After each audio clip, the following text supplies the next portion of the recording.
For hundreds of years, there was this massive trading system, one that connected 3 whole continents and completely changed the course of history.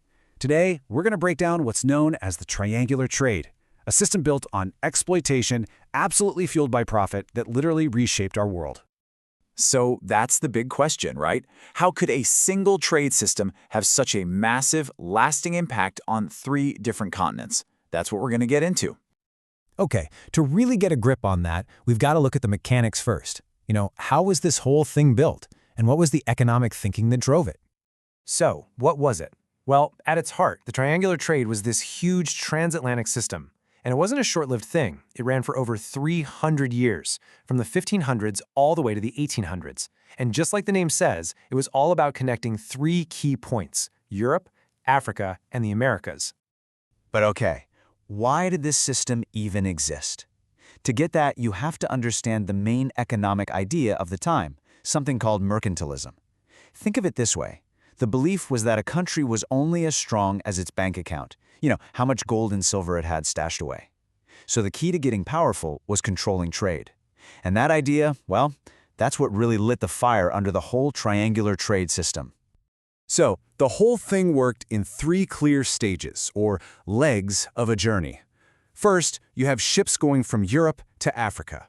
Then, the absolutely brutal second leg, the Middle Passage, to the Americas. And finally, the return trip from the Americas back to Europe.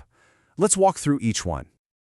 All right, let's start at the beginning. The whole cycle kicks off with that first leg, the voyage from Europe down to the coast of West Africa. So, European ships would head down to West Africa, and they were loaded with stuff, manufactured goods like guns, rum, tools, you name it. And these weren't just random trade goods. No, they were specifically brought there to be traded for one thing: human beings. They were exchanged for enslaved African people. And that brings us to the second leg of this triangle. And there's no way around it. This was by far the most brutal part of the entire journey, the Middle Passage. It's really hard to find words that do justice to the horror of this voyage. It's often called one of the most brutal and tragic experiences in all of human history, and it is so important that we understand exactly why. Enslaved men, women, and even children were shoved into the lower decks of these ships. They were packed in so tightly there was literally no room to move. They were chained together in suffocating heat, surrounded by disease and just unimaginable filth. On top of all that, they faced constant, horrific abuse and were often deprived of water. And you have to remember, this wasn't a short trip. This absolute torture went on for 6 to 12 weeks. Can you imagine? A seemingly endless nightmare, day after day, crossing the Atlantic. The conditions were just so horrific that countless people didn't survive. Thousands upon thousands died on that journey. They never even made it to the Americas.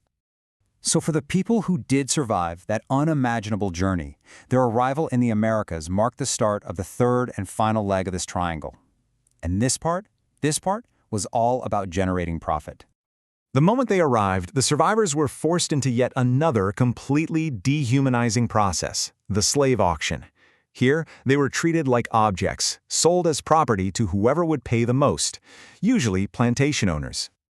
And this is where you really see the economic engine kick into high gear. These enslaved people were forced into backbreaking labor on huge plantations. Their job? To grow these super profitable cash crops, things like sugar, tobacco, and cotton. All of this stuff was in huge demand back in Europe and was actually feeding a whole new culture of consumerism.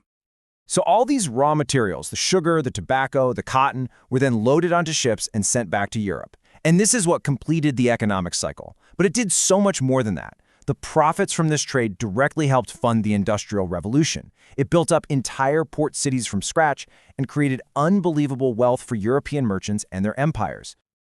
Okay, so we've seen how the system worked, leg by leg. Now let's take a step back and really look at the scale of this and its incredible, lasting impact. First, the time frame. This wasn't some short, isolated event in history.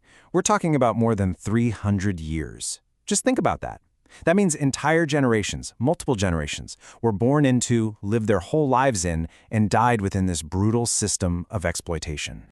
And the human cost, over that long stretch of time, An estimated 12 million African people were torn from their homes, their families, their communities. It's a number that's almost impossible to truly wrap your head around, just an incomprehensible scale of human tragedy. And that really brings us to the final, critical question, doesn't it? How does a system that was built on profit and human suffering 300 years ago, how do its echoes still shape our world today? When we look at issues of wealth inequality, racial injustice, even how nations define themselves, the legacy of this trade is still very much with us.